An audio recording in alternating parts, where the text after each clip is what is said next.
reporters said that Michelle Obama was a man before she died. When was that a joke? I thought it was a joke. I thought it was a joke too, but the way she said it wasn't like jokey. She was like, oh, come on, everybody knows Michelle Obama's the man. Like, remember that? Yeah, like, would Big Mike kill you for that?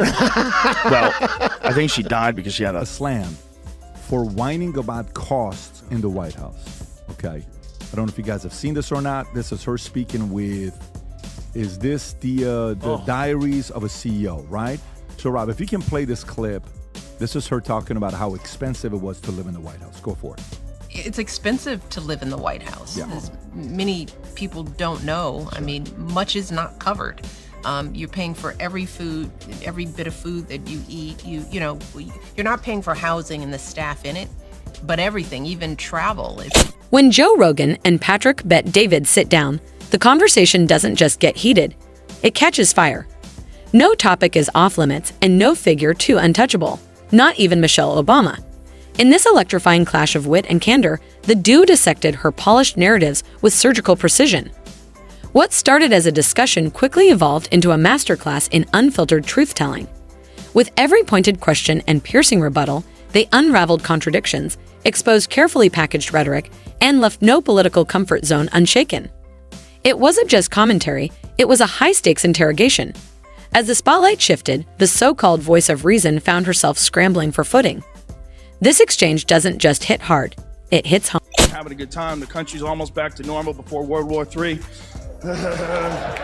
COVID was just so strange. We lost a lot of people during COVID, and most of them are still alive. Yeah. Before COVID, I would have told you that vaccines are the most important invention in human history. After COVID, I'm like, I don't think we went to the moon. I think Michelle Obama's got a dick. I think Pizzagate is real. I think there's direct energy weapons. Joe Rogan leaned back in his chair, that signature half-grin tugging at the corner of his mouth. The kind that doesn't just signal confidence, but a quiet warning. I'm about to dismantle your argument with surgical precision, and you might just appreciate me for it. Across the table sat Patrick Bet David. Every bit the sharp-dressed skeptic, his suit crisp enough to slice through spin. His brows perpetually raised like a man who is allergic to buzzwords, allergic to empty promises, and deeply suspicious of anything read off a teleprompter. Together, they weren't just having a conversation. They were slicing through the noise with the kind of clarity that makes you question everything you've been sold. Where he was saying that Michelle Obama should run for president. If she won, she could. China would just give up. I was wheezing. I couldn't breathe. Big Mike. Big Mike. Here to see what she has to say about being a first lady. I bet she says it was the greatest honor. Oh no, in the back of her mind, she wishes he wouldn't have won because it was so expensive. I don't understand. There's no way a publicist said, take this angle. The conversation flowed smoothly, entrepreneurship, media influence, the usual cerebral terrain, until it suddenly veered off like a Tesla on autopilot gone rogue. One sharp pivot and boom, Michelle Obama. Her name hit the room like a kettlebell crashing onto a glass coffee table, loud, heavy, and impossible to ignore. What followed wasn't your typical podcast chit-chat. It morphed into a precision strike cloaked in casual dialogue. Every sentence, a scalpel. Every joke, a data-driven jab. And Michelle, she might as well have been tiptoeing barefoot across a minefield packed with logic, fact checks, and unapologetically inconvenient truths just waiting to explode. Rogan is calling out Oprah and Michelle Obama for hypocritical speeches at the DNC. Watch. She's up there talking about income inequality. Like, hey, lady. Yeah, I know. You're rich as like, how is that equal? And also, when Michelle Obama was saying, you know, I think she was saying her mother or grandmother was always suspicious of people who took more than they needed. Yes. Like, you're worth so much money. Take more than they need.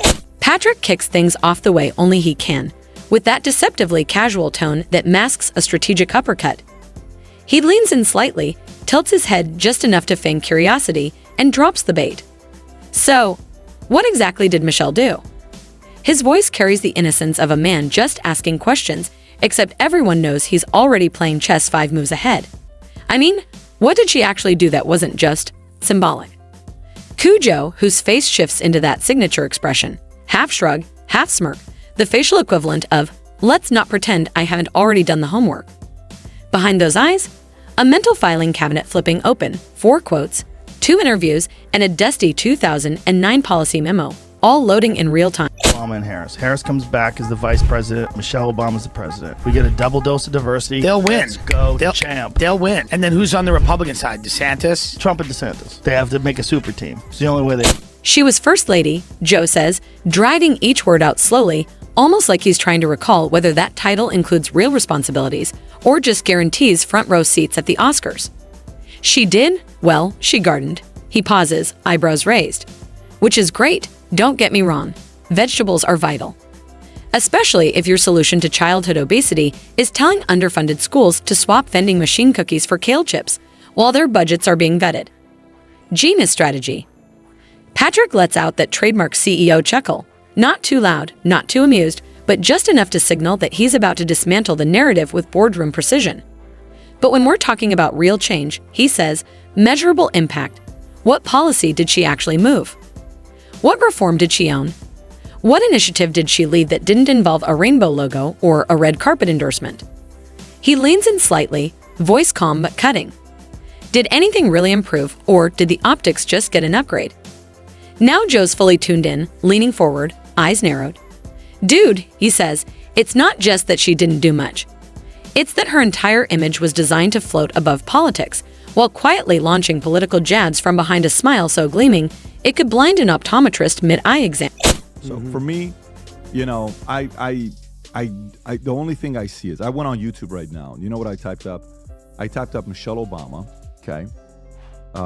If she sees this clip or her marketing team watches this clip, go to filters and type in views and go to the second one, carpool karaoke. How many views? No, you don't go to it, Rob. I'm just saying, like, go to it, like, zoom in a little bit. 84 million. 8 years ago. Okay, go to the next one. Keep going. She's having fun. Ellen, right? 65 million. Yeah, having fun. Go to the next one. 44 million. What pattern do you see all three of them? She's having fun. Go to the next one. It's like, here comes Michelle, empowering women one carefully crafted speech at a time. Speeches that sound inspiring until you realize they were probably drafted by interns who skimmed a Wikipedia page on feminism 5 minutes before their lunch break. And just when the irony couldn't get any thicker, Patrick casually lobs a grenade into the conversation without raising his voice. That's what makes it lethal.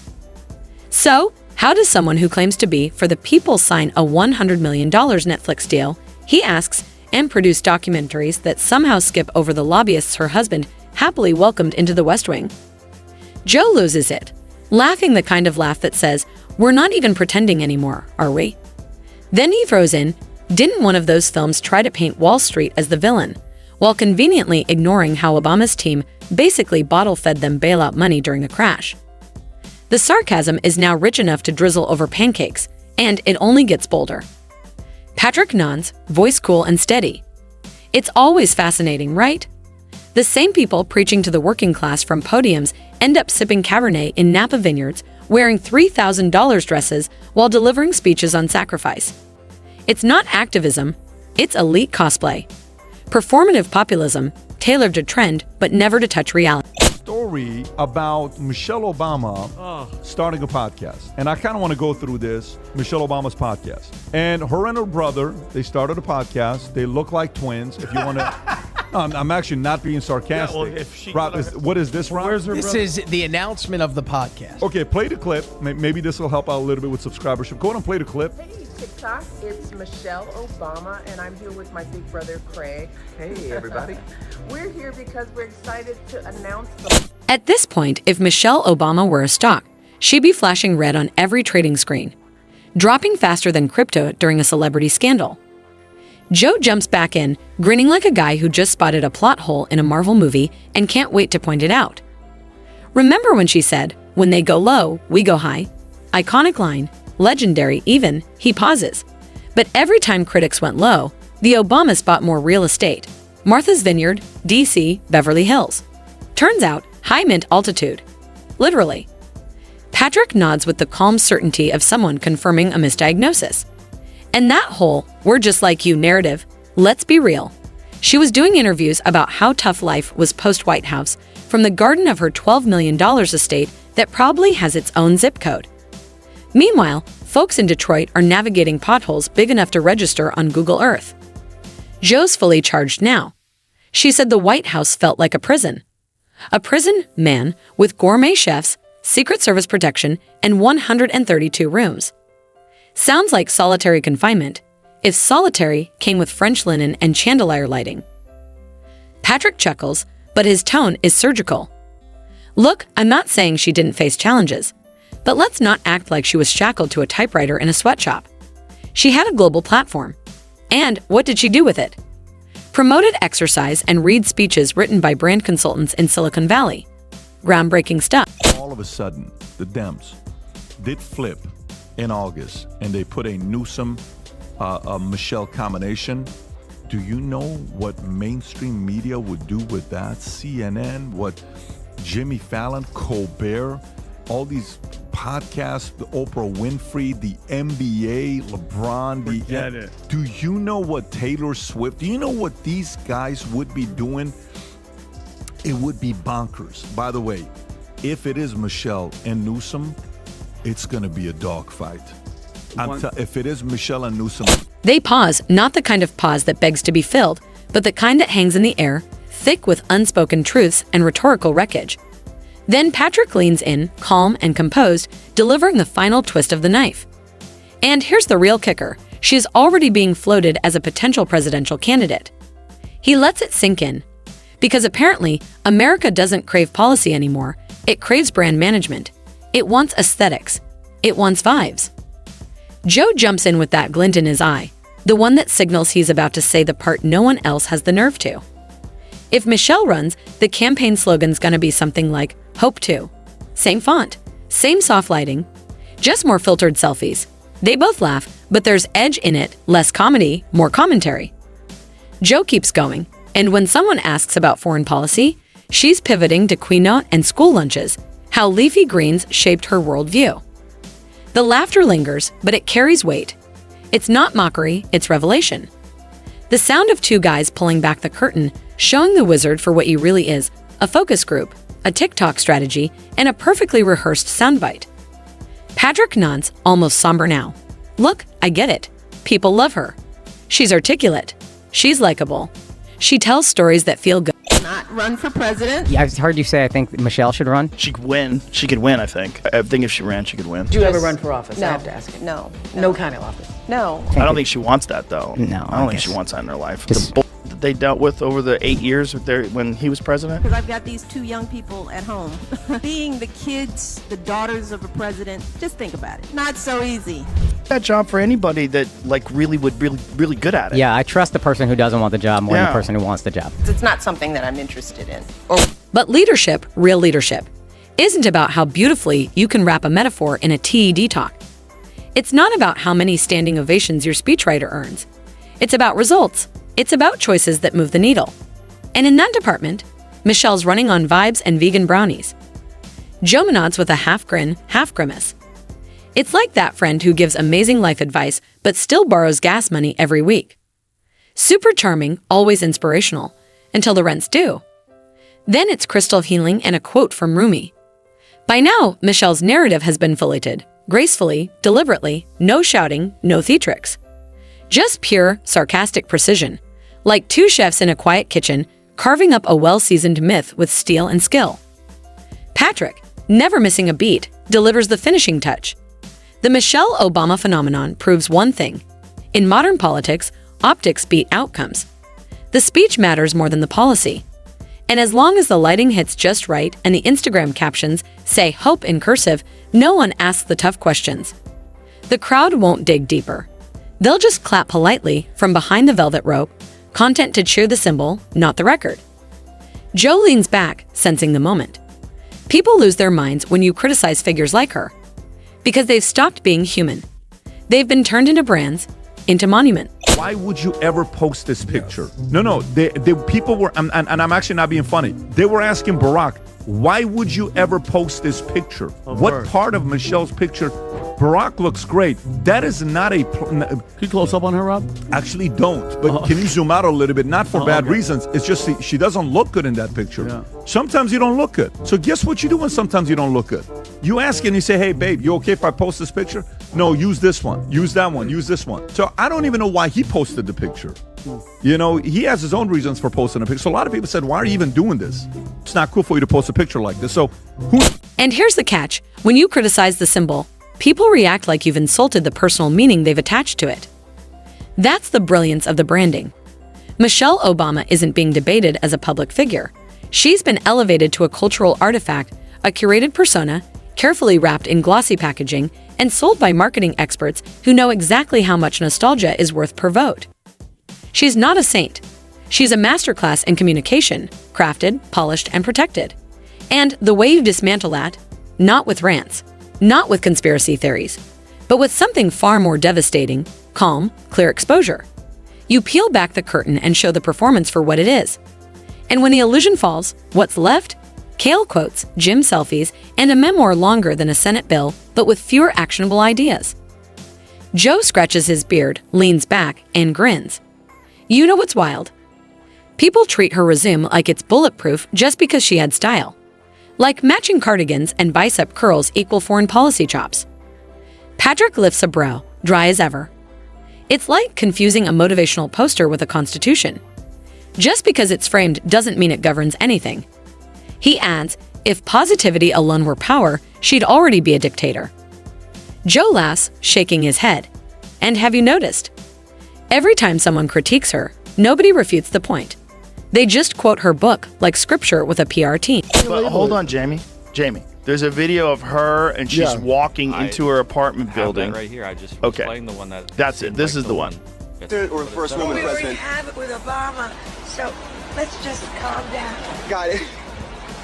You know Michelle is a trans. I'm sorry, she's a what? A transgender. We all know. Oh my gosh. That's pretty funny how she said it. Okay, It always comes back to the Singh defense. You don't understand her struggle. Read page 248. She once ate canned chicken. Suddenly, that's leadership. That's grit. Patrick smirks. Or better yet, they say she's inspiring. Great. So is caffeine and auto-tune TikToks. Doesn't mean they should lead the free world. He leans in, deadpan. I mean, I can be moved by a goat doing backflips on a trampoline. That doesn't mean I want it negotiating with Nago.